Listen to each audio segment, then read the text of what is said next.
Deti, videli ste Santu s batohom, ako odetý bol celý v červenom. Červenom, nom, vlasy i fúzy biele ako sneh a oči veselé, ako by celý svet patril len jemu, detkovi milému. Čiapka červená s brnbolcom na konci. Pozrite, jeho tvár je plná radosti. Opasok čierny s plackou zlato, ktože by nevidel, že skrýva to brucho. Čučo. Aj čižmy mu ladia k odevu červenému, aby mu nebola zima na ceste k nášmu domu. Vo vreci na chrbte batoh sa kolíše, plný je, vidím to, ledva ho nesíje. Každý z nás myslí si, že je tam niečo, čo poteší. Je to už tak dobre, to viem, darček prekrásny dostanem. A ja zas medveďa plyšového, čo pohladí po tvári, a ty vlačík drevený, ako od starej mamy. Mami. Náš Santa je už taký, keď vystupí zo svojich saní, potľapka sobou svojich, že doviezli ho tam, kde deti čakajú naň. Deti, musíte poslúchať, veď Santa vás má rád.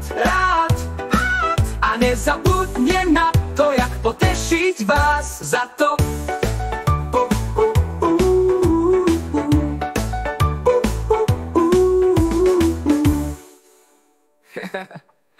Aj čižmy mu ladia k odevu červenému.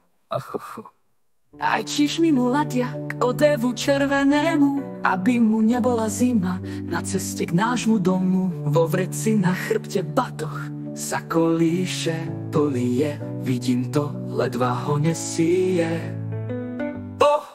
Deti, musíte poslúchať, veď Santa vás má rád.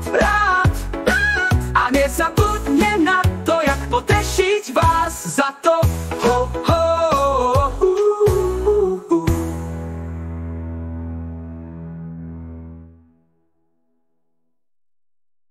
Deti, musíte poslúchať, veď Santa vás má rád.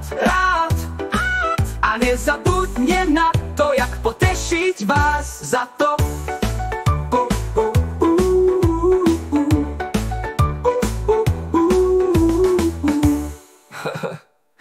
A ja zas medveďa plyšového, čo pohladí po tvári, a ty vlačík drevený, ako od starej mamy. Mami. Náš Santa je už taký, keď vystúpi zo svojich saní, potľapka sobou svojich, že doviezli ho tam, kde deti čakajú naň. Deti, musíte poslúchať, veď Santa vás má rád.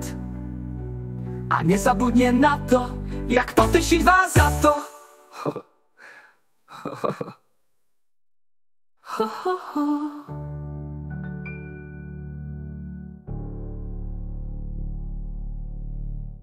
Deti, musíte poslúchať, veď Santa vás má rád. A nezabudne na to, jak potešiť vás za to.